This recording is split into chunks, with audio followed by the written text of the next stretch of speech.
It's time to check the plays. What's up with this here game? You don't know, so let me tell ya, let me show ya. You gotta press some buttons and find some stuff. Defeat the bad guys and maybe level up. Now let's run down the story. Is it real cool? Is it boring? What's right or not in this blend? Is it worth playing again? Just chill and see. Just see what's poppin'. Once it's told right, there is no stopping. Did you think that it would be just plain? That all the titles would just be the same? Now lock and load. It's time for the GameCave.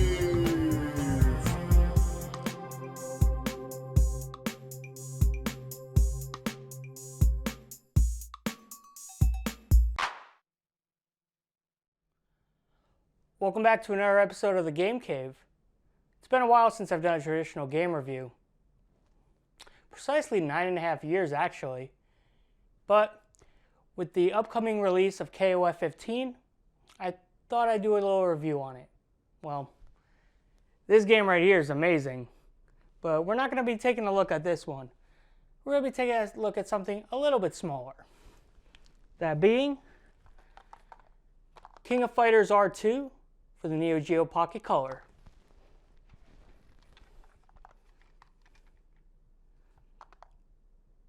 Let's take a look.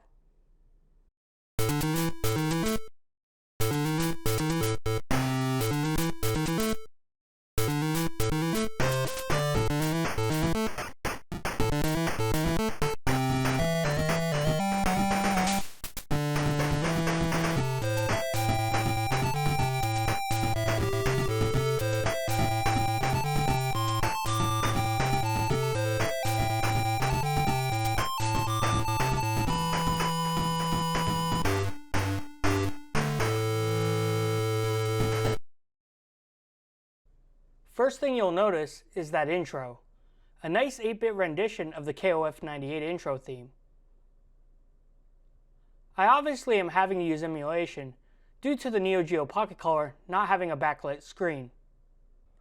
Released March 19, 1999 in Japan, April 30th, 1999 in North America, and October 1st, 1999 in Europe, KOF R2 is a sequel to KOF R1, which was released only for the Neo Geo Pocket in Japan. R2 is loosely based on KOF 98, so that intro definitely makes a lot more sense. KOF R2 has quite a few modes: King of Fighters, Making, Sparring, Versus Mode, and Dreamcast Mode. KOF Mode is the main arcade ladder story mode. You can either choose Team, the classic KOF 3v3 action, or Single, which turns it into a more traditional 1 vs 1 fighter. Sparring is your training mode. You have quite a bit of options here, and for the time, for this being as much as there is, it was absolutely amazing. And this is on a handheld. You can set your timer to either 30, 60, or 90 seconds, or no time limit at all. You can turn life bars either on or off. You definitely want it off though for actual practice. You have the options for your maximum mode and hyper gauge to be on or off as well. Finally, you have the options to set a CPU difficulty if you want to practice against an actual CPU opponent. You can set the sparring dummy to either fight you normally, set hold, which is having them just stand there defenseless. You can also set the dummy to guard, jump, and counter. Versus mode gives you the ability to fight a friend, as long as you both have a Neo Geo Pocket Color, a copy of the game, and the link cable. Almost like Pokemon. Dreamcast Mode will allow you to connect the King of Fighters 99 Dream Match on the Sega Dreamcast. Making is a mode that allows you to customize your fighter on the quest to defeat the main antagonist of the game, Rugal. You might be noticing that this game looks choppy. That's because of the emulation. Trust me, I played this on the emulator first and thought the same thing. I ended up playing it afterwards on the Neo Geo Pocket Color, as you saw in the beginning, and it's smooth and fast fighting action. KOF is typically a 4-button game though, but you only have 2 buttons on the Neo Geo Pocket Color. This works surprisingly well. You press one of the buttons and it does a light attack. And you press the button again, but holding it, and it'll do a strong attack. The joystick D-pad hybrid of the Neo Geo Pocket Color feels absolutely amazing while playing fighting games on this handheld, in all its good clicky magic. All the special and super moves are in the game as well. The visuals, like all the fighting games on the Neo Geo Pocket Color, go for a chibi look for the characters. With it having a smaller screen, I think it works out great. KOF R2 has 14 selectable characters. Representing the Kusanagi team, Kyo, Saisyu, and Shingo Yabuki. The Super Babe team, Athena, Yuri Sakazaki, and Kasumi Toto.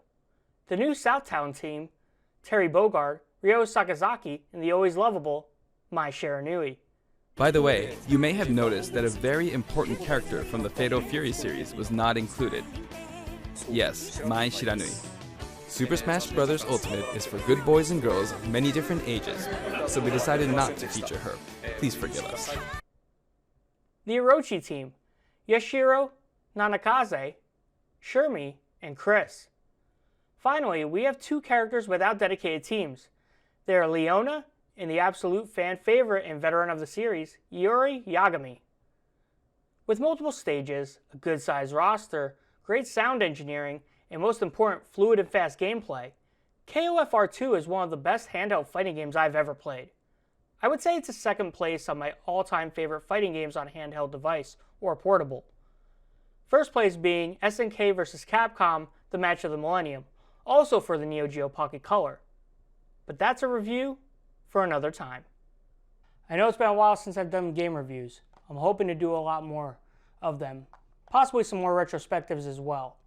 I'm real excited for KOF 15, so be on the lookout next week for a KOF 14 arena video, hopefully followed by the following week by a KOF 15 arena video.